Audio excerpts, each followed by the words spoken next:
രാഹുൽ ഗാന്ധിയോട് ചേർന്ന് നിന്ന് ഉജ്ജ്വലമായിട്ടുള്ള പ്രവർത്തനത്തിന് നേതൃത്വം കൊടുക്കാൻ കഴിയുന്ന കപ്പാസിറ്റിയും കോൺഫിഡൻസും പൊട്ടൻഷ്യലുമുള്ള ഒരു MP ഇന്ന് സത്യപ്രതിജ്ഞ ചെയ്യുന്നു എന്നുള്ളതിൽ ഏറെ അഭിമാനവും സന്തോഷത്തിലുമാണ് വയനാട് മുഴുവനായിട്ടുള്ളത്.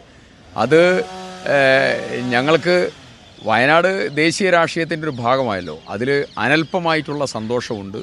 രാഹുൽ ഗാന്ധി മാറിയപ്പോൾ ഉണ്ടാകുന്നൊരു വൈഷമ്യമുണ്ടായിരുന്നു. ആ വൈഷമ്യം ഇല്ലാതെ അത് പരിഹരിക്കാൻ ദേശീയ നേതൃത്വത്തിന് സാധിച്ചു.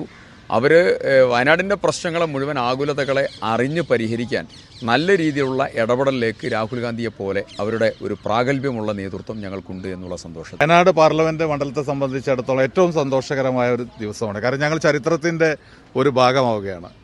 ഗാന്ധി കുടുംബത്തിൽ നിന്ന് ആദ്യമായിട്ട് സൗത്ത് ഇന്ത്യയിൽ ഒന്ന് മത്സരിച്ച് പ്രിയങ്ക ഗാന്ധി ഇന്ന് പാർലമെൻറ്റ് അംഗമായി സത്യപ്രതിജ്ഞ ചെയ്യുകയാണ്. ഒരുപാട് വലിയ ചരിത്രത്തിലേക്ക് അവർ നടന്നു നീങ്ങുമ്പോൾ അവരുടെ രാഷ്ട്രീയ തെരഞ്ഞെടുപ്പ് ചരിത്രത്തിൽ വയനാട് എക്കാലത്തും വളരെ തെളിമയോടുകൂടി നിൽക്കുമെന്നുള്ളതാണ് ഞങ്ങൾക്ക് ഏറ്റവും സന്തോഷം നൽകുന്ന കാര്യം. വളരെ വലിയ ആവേശത്തോടു കൂടിയാണ് കഴിഞ്ഞ ഒരു 10 ദിവസമാണ് അവർ പാർലമെൻറ്റ് മണ്ഡലത്തിലുണ്ടായിരുന്നത്. ആ 10 ദിവസം കൊണ്ട് മണ്ഡലത്തിലെ ജനങ്ങളുടെ മനസ്സിനകത്ത് അവരുണ്ടാക്കിയ സ്വാധീനം എന്ന് പറയുന്നത് വളരെ വളരെ വലുതാണ്.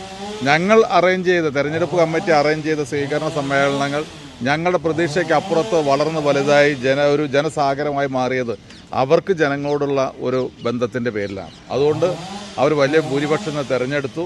അവർ പാർലമെൻറ്റ് അംഗമായി സത്യപ്രതിജ്ഞ ചെയ്ത് 31 ദിവസങ്ങളിൽ വയനാട് പാർലമെൻറ്റ് മണ്ഡലത്തിലെ 7 നിയമസഭാ നിയോജക മണ്ഡലത്തിൽ അവർ വരികയാണ്. ഞങ്ങൾ ഒരുക്കുന്ന സ്വീകരണമുണ്ട്, സ്വാഭാവികമായും തെരഞ്ഞെടുപ്പ് കമ്മിറ്റി ഒരുക്കുന്ന സ്വീകരണമുണ്ട്.